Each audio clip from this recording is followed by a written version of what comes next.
गेली 2 दिवसापूर्वी राज्य सरकारनं जे कडक निर्बंध लावून लॉकडाऊन जे जाहीर केलं आहे, या लॉकडाऊनमध्ये फक्त नाभिक समाजावर असा अन्याय झालेला आहे की गेली 1 वर्षापूर्वी बी नाभिक समाजाचे लॉकडाऊनमध्ये भरपूर असे नुकसान झाले होते।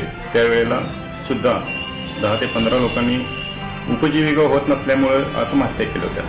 आणि या वेळेला पण राज्य सरकारने नेमकं खाली नाभिक समाजावरच अन्याय केला आहे असंच वाटते।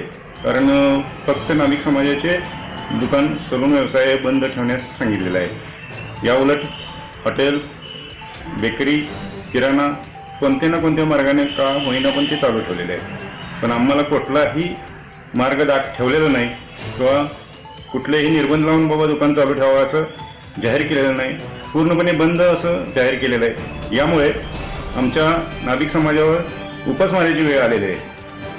जरी तुमच्या बंदला आमचा पाठिंबा द्यायचा असं ठरवलं तर आमच्या प्रत्येक कारागिरास निदान मासिक 15 ते 20 हजार असे भरघोस असं मदत द्यावी।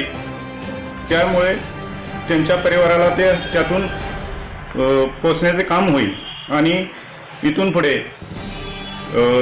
तुम्ही सांगाल त्या दिवशी आम्ही बंदच राहील। पण तुम्ही जर कुठलीही गोष्ट आम्हाला मदत देत नसाल तर आम्ही येत्या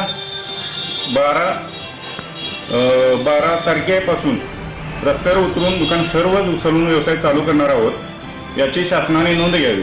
कारण किती वेळ बरेच असे लोकांचे उपासमारीची वेळ झालेली आहे। या वेळेला सोमवार दिनांक 12 रोजी आम्ही रस्त्यावर उतरून व्यवसाय चालू करणार आहोत। यावेळेला पोलिसांनी काही आमच्यावर गुन्हे दाखल केले तर राज्याध्यक्ष शंकरराव गायकवाड यांच्या नेतृत्वाखाली आम्ही जेल भरो आंदोलन करणार आहोत, असे जिल्हाध्यक्ष या नात्याने मी सर्वांना सांगू इच्छितो।